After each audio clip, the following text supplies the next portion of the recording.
Here's your latest African news. Burkina Faso. Burkina Faso resumes trial of Thomas Sankara's alleged killers.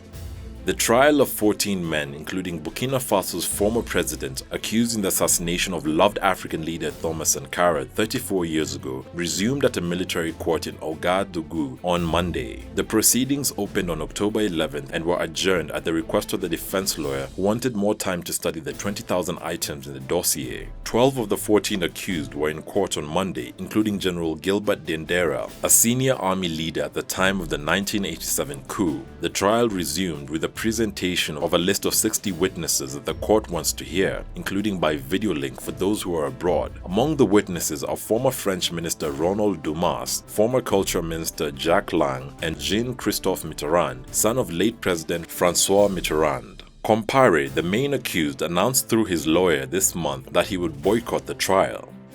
Sudan. Sudan suspends flights from the main airport.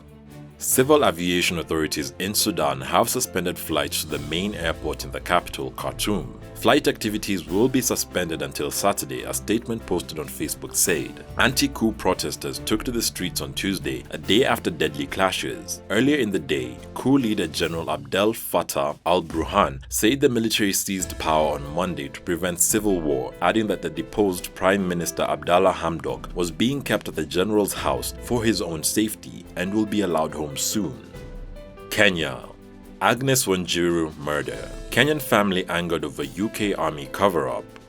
The family of a Kenyan woman allegedly killed by a British soldier in 2012 are in anger and despair that no one has yet been convicted of Wanjiru's murder. The UK Defence Ministry says it has been cooperating with a Kenyan inquiry into Agnes Wanjiru's death following allegations of a cover-up. Her body was found in a septic tank at a hotel in central Kenya nearly 3 months after she had spent an evening partying with soldiers. The 21-year-old left behind a 5-month-old daughter who is now being cared for by her sister. For decades, locals have complained about the British Army, which has a training base in Nanyuki, as many of the issues go unaddressed. Her murder is yet to be investigated as her family is awaiting justice.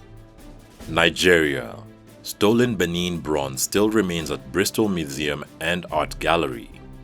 Benin Bronze belonging to Nigeria is still at Bristol Museum and Art Gallery, despite an agreement to return the sculpture 18 months ago. The bronze is one of hundreds stolen during the invasion of Benin City by the British in 1897. A council spokesperson said the museum would also return the bronze, but they were subjected to a national conversation between the UK and Nigeria. Last year, Prince Eden Akenzua of the Royal Court of Benin pleaded for the bronze to be returned, stating they were not originally made as museum objects. South Africa. Court rejects Zuma's push to dismiss prosecutor. A high court in South Africa has dismissed an application by former President Jacob Zuma to have a lead prosecutor removed from his corruption and racketeering trial. In his application, Mr. Zuma has accused Billy Downer of being biased against him and leaking his private medical records to the media. The former president has avoided prosecution for almost 2 decades over charges of allegedly receiving kickbacks from French arms company Thales relating to a $2 billion or £1.4 billion weapons contract. Both Mr. Zuma and Thales have denied the charges. The judge lamented the numerous delays to the trial, saying that in the interest of justice, the matter should be heard as soon as possible. Mr. Zuma's legal team has said it intends to appeal against the latest ruling in a high court. Ghana. Popular Ghanaian musician Shatta Wale granted bail. Popular Ghanaian artist Shatta Wale has been granted bail by a court in the capital Accra. The artist, whose real name is Charles Ni Arma Mensah, turned himself in last week after police accused him of spreading false information over an alleged gun attack. The musician had posted a statement on Facebook saying his life was in danger. He was taken to court after his arrest and denied charges of publishing false news and causing fear and panic. On Tuesday, he and his 3 co-accused were released on bail of 100,000 Ghanaian cedis, an equivalent of $16,400 or £11,900 each. Local media has shared a video showing the moment the musician was released.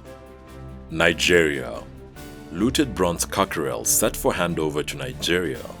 Cambridge University will on Wednesday become the first British institution to return a Benin Bronze to the Nigerian authorities. Jesus College will hand over a statue of a cockerel to a delegation from Nigeria in a ceremony that will take place at the college. It follows decades of campaigning by activists for the bronze statue to be returned home. The cockerel is one of the thousands of priceless artifacts taken by British soldiers from the palace of the then ruler of the Kingdom of Benin. The loot happened during a punitive expedition by the British military in 1897, which resulted in the ancient city of Benin being razed to the ground. This marked the end of the Kingdom of Benin, then one of the most powerful in Africa. The artifacts were then sold and gifted to individuals as well as museums around the world. On Thursday, Aberdeen University will also return one of its bronze. Nigerian authorities and activists have long called for their repatriation, arguing that they are part of their cultural heritage. They hope these returns will mark the beginning of a large-scale repatriation of the bronze to Nigeria, which plans to build a museum to house them. Thanks for watching. Visit our YouTube channel Tunacheki to watch our daily news reports and our website tunacheki.tv for all the latest news updates. Also, don't forget to catch our new show Startup Africa every Thursday on our channel. You can directly support this new series by becoming our YouTube member or becoming a Patreon. And remember, Africa is watching.